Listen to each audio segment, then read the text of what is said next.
here with a video, and today we're going to be discussing just some of the things that got me through prom season. So it's the end of prom season. I probably finished my last dress like 2 or 3 weeks ago. So I thought it would be helpful for anyone that was thinking about starting sewing or making gowns, bridal, or anything along those lines. This would be a great time to start, so that way by next year you've gotten some practice in. You know what type of materials you need. So yeah, so this will be sewing essentials and my goodies that I use faithfully. Okay, so just like a wrap up of how prom season went for me this year. This year was a little bit slower than normal, but you know, I did go up a little bit on my prices just because I have been taking quite a few courses on corsetry. So a lot of my clients did want inbuilt corsets inside of their gowns, which if you know anything about corsets, it can be very tedious to make. So some of the gowns I did charge to do inbuilt corsets, and other gowns we opted to do corsets that were pre-made, which also enhances the foundation of the dress and makes it a little bit more structured. So either one works.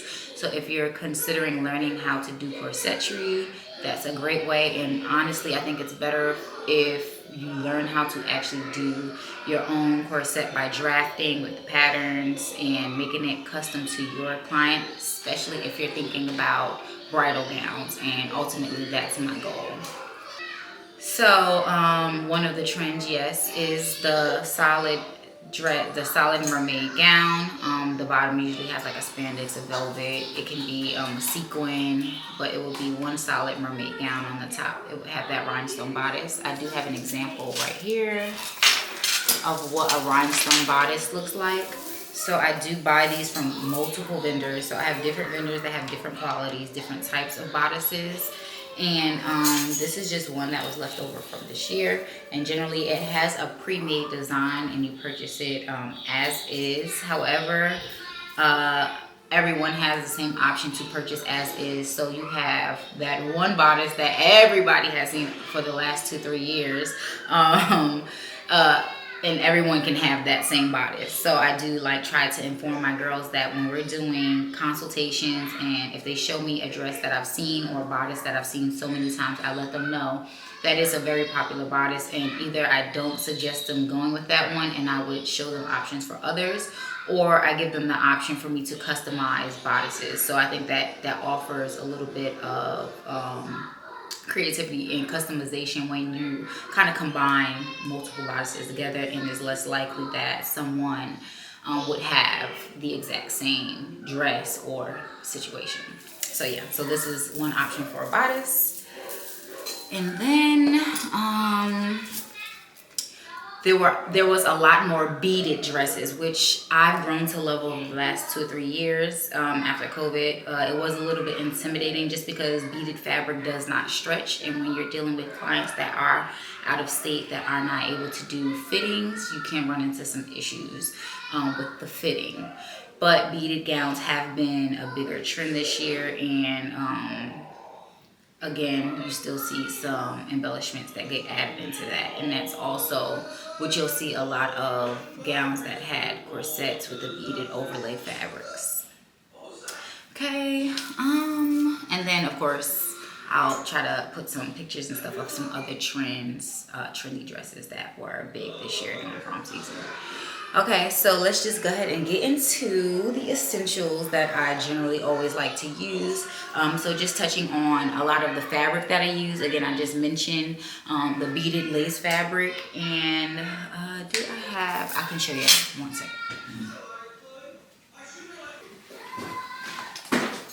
Okay, so this is an example of a beaded fabric. This is one of the dresses that I actually did use this fabric. I did not need 5 yards of it. I ended up needing less, so I have a lot of it left over.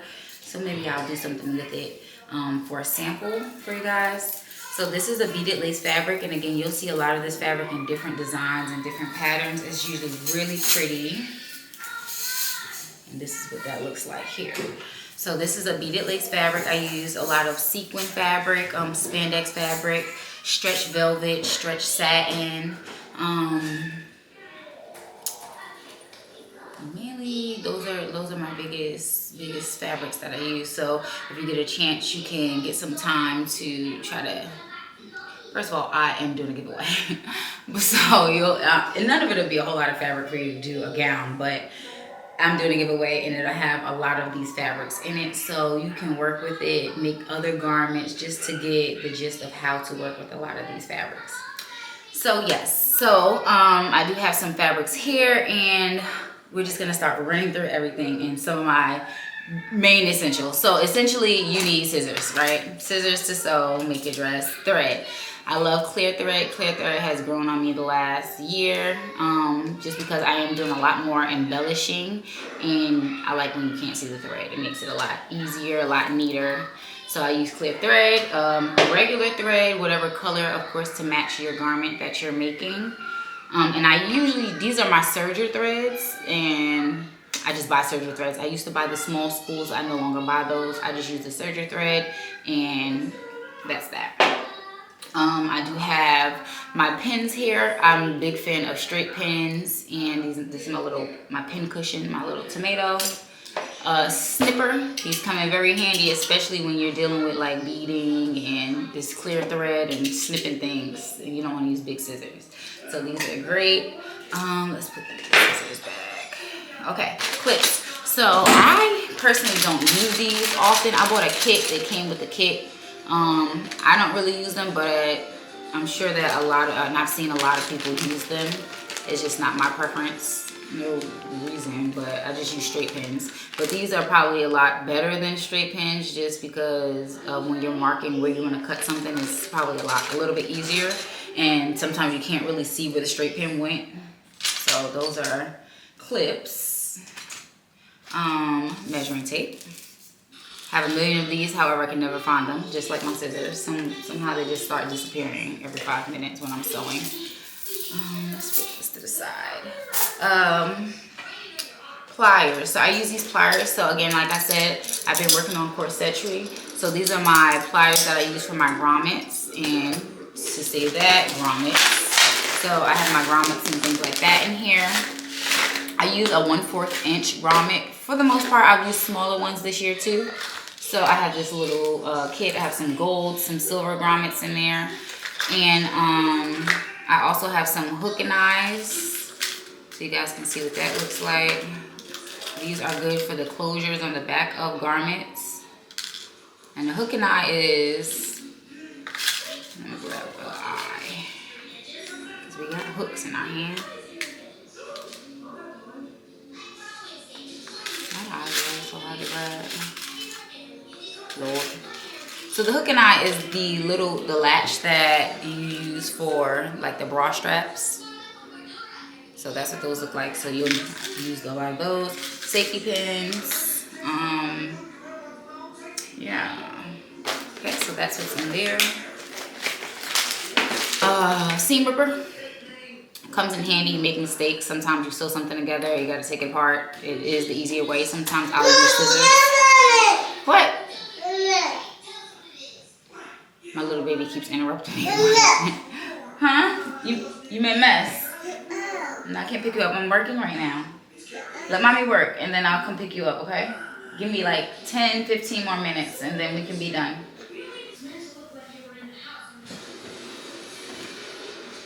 Okay.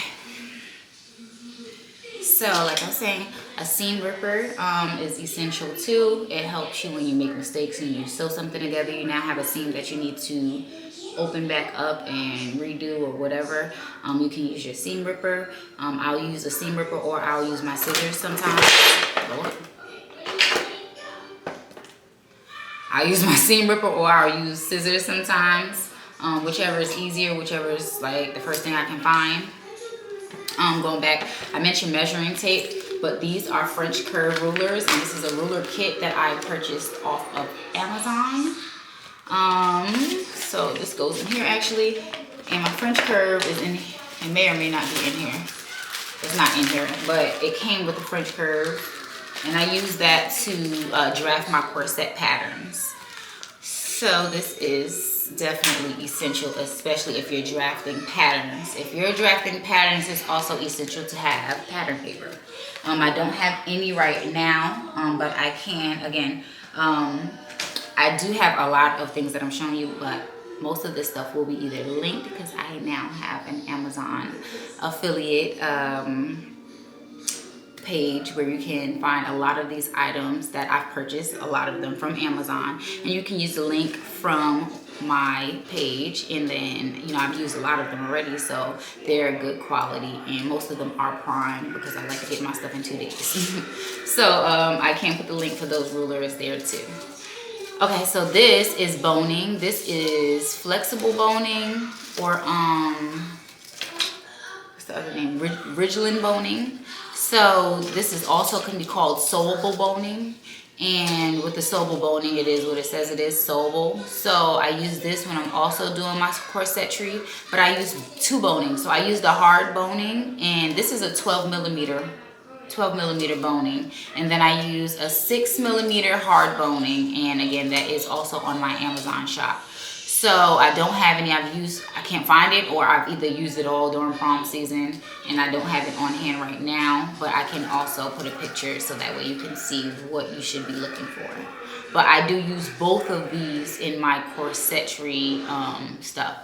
Speaking of corsetry, I do intend on putting together a corsetry course for you guys that you guys can purchase, but I'm getting the details and everything together, and I'll hopefully start filming that this week, so that way if you're thinking about sewing or learning how to do corsets, this is a great time to learn how to do that.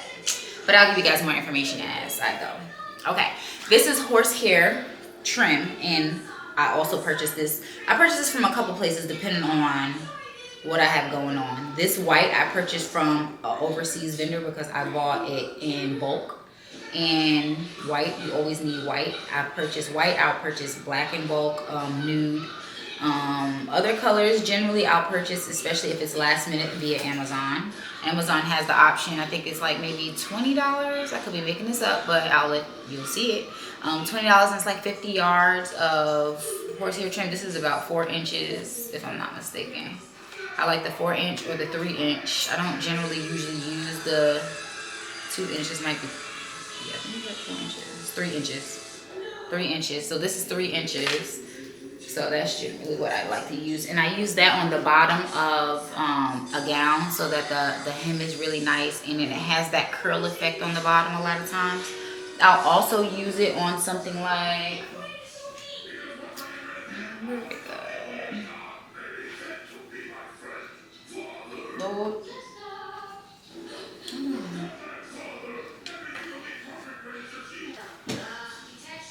I'll also use it when I'm doing something like this. So this is like a 3D effect. Like if you've ever seen a ruffle, a structured ruffle, you can use it for stuff like that. And so this would be something that I would put over, like if I was doing like a shoulder strap like this, and this like hanging shoulder strap on the side of a dress, I would use it in this horsehair inside of here. So it just gives it a little bit more structure than if it was just fabric. You can also, so this one only has 1 layer of horsehair, but you can double it. So if you want to increase the fabric, or you can use a sturdy interfacing. So I do use interfacing a lot of times as well. And I also use it in my corset that I make. So with the interfacing though, I use double-sided fusible interfacing when it comes to the corset, and generally I use that inside of the cups when I'm creating the cups. So I do make my own cups and the cup is usually based on the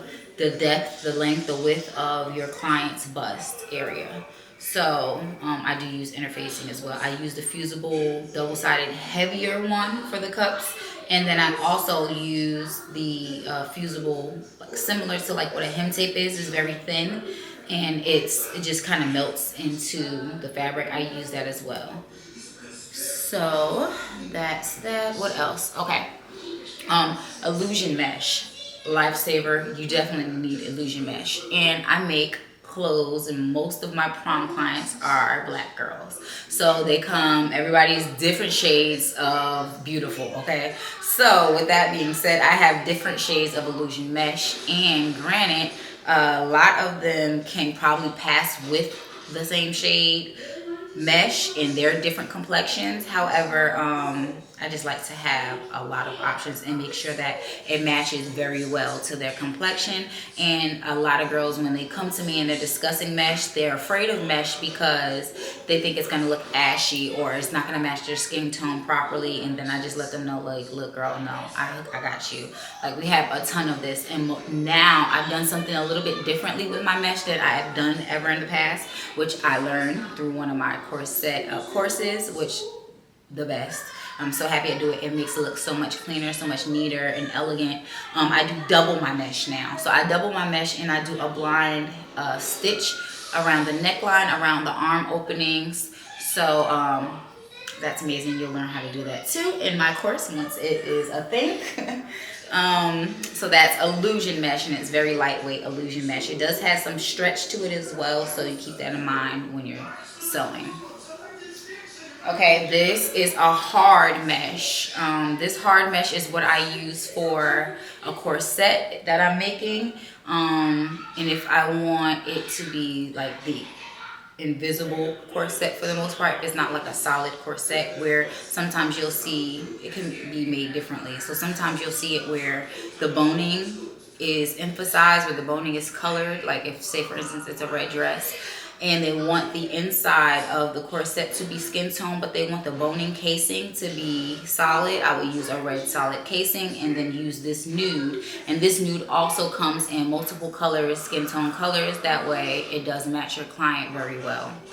And then this also creates a very, very good structure for your corset, so that your corset cinches you or your client to the best ability that it can. Because it's very hard. So this is definitely essential for the corset making as well. Speaking of, well, before I get into that. Okay, so my camera's new. However, my memory card is not working with the camera. It's all kind of crazy. So I'm going to finish filming on my phone. Hopefully I don't have any issues. I've never had issues in the past combining them, but yeah. So I think where I left off was, hold on one second. Okay, so for the next item that I'm going to be discussing, this is a cotton skin tone fabric. I like using this personally for the cups and the inbuilt corset part that doesn't have, like if you're not using the mesh, the hard mesh, I would use this like if it was, the lining was supposed to be a skin tone lining, I would use something like this. But preferably you're supposed to use a crepe fabric. Okay, so another item that I use is, this is a double interfacing foam, and I use this to make my cups, of course. So, however, the course that I took suggested using a laminated foam. I have not used that yet. So I do see the significance in using a laminated foam, only because then it creates like that, a little bit of structure in the cup that normally with this foam, because it's not laminated and it's not as hard, I would use that double-sided, or I would use the interfacing, the fusible interfacing, that's kind of like the hem tape. I would use that and then iron on the cotton fabric, and it kind of gives it a little bit more structure. Okay, for some other tools, I forgot to mention my electric scissors when I was talking about scissors. So I do use these. This has always been linked in all of my videos. I've been using these for the last 5-6 years or so, maybe 5 years. So these are still linked inside of my video. So these are my tried and true electric scissors, as long as they're charged, because sometimes I forget to charge them. Okay, let me think. Fusible foam, skin tone, ribbon. So when I'm doing corsetry, there's one part of the corset that you need to add ribbon inside the waist, and it kind of keeps it a little bit more cinched in, and I use a matching skin tone ribbon. So that is another thing. So let's get into a little bit of glue. Since I do have this out, I do use Fabri-Tac glue a lot. It's a little bit expensive, but I like it. It does do very well with gluing fabrics together. I do not suggest using this to glue together any type of embellishments. Okay, so for the next glue that I use, I do use the E6000 glue. This is something that I do prefer to use when it comes to embellishments. Okay, of course, another thing that I do suggest toward finishing up like the hooks, I also do think that you guys need to invest in a good amount of zippers that match your garment, skin tone zippers, and buttons. So those are all definitely important for finishing up the any type of garment. And last but not, well, not even last, because we still got to get into sewing machines. So I have a few sewing machines. The sewing machines that I do use is a Brother sewing machine. It's the computerized one. I have like, I think 3 of those. Yeah, I have 2 of those. I have one Brother that is also an embroidering machine, and then I'll put the information for those on the screen. I also use a serger. So the serger is definitely an important machine that I think you should invest in if it's something that you're taking serious outside of a hobby, only because it makes it a little bit easier and it creates cleaner seams in the inside and underneath him sometimes, and it's kind of a little bit faster if you ask me. I personally love my serger. It's one of the best investments that I've made. Okay, hand needles, machine needles. When you're working with beaded fabric or a sequin fabric, I definitely suggest having a plethora of sewing machine needles, only because they break a lot. So during prom season, like, I'm going through needles like it's nothing. This year I purchased about 100 needles, and I think I probably have, and I purchased that about a month before prom season ended, and I'm probably on like 25 needles left. So I was going through those needles like crazy. A couple of things that I did purchase this year for prom season that I should have been ordered, and I don't know why I didn't, was a ruffler foot. The ruffler foot saved my life, okay? It created the ruffles so fast and easy. All I had to do was guide the tool or whatever I was ruffling underneath the foot, and it kind of just gathered everything like it was nothing. So that made life a lot easier. So I definitely suggest getting a ruffler foot. All right, so another thing, applique, any type of embellishments. And speaking of that, so I do have like some rhinestones here. When I purchase a pack of rhinestones, they usually look like this. They got the 4 different type of rhinestones and some smaller ones. So I do get this usually when I'm trying to add embellishments to the finishing of a dress. These are some beads as well. So you can get, it's like a lot of different type of embellishments that you can get your hands on, but they all add to like the finishing of the dress, and it's definitely important. I do want to pinpoint this thread. So I just purchased this thread this year, and I have, again, a lot of these threads that match the different illusion meshes that I use. So I do have, and it makes it like look so much cleaner. And I ordered these from Amazon as well. So these are all from Amazon. Okay, I think we really touched on a lot of the different tools that I always use, or my essential tools that I like to use when I'm sewing and I'm in my peak season. So speaking of that, I did mention that I have put together Amazon affiliate page. So if you guys would love to support and you do need some of these items, definitely look below and you can check out my Amazon store and hopefully grab some things that you need. Again, majority of these items are prime items, so you can get them quick for your projects that you have. But I do also have a lot of rhinestone bodices up there. So if some of you guys are looking for bodices, I have a couple places that I did order bodice, rhinestone applique and bodices from this season. And when I needed them last minute, they were pretty quick. So definitely check those out.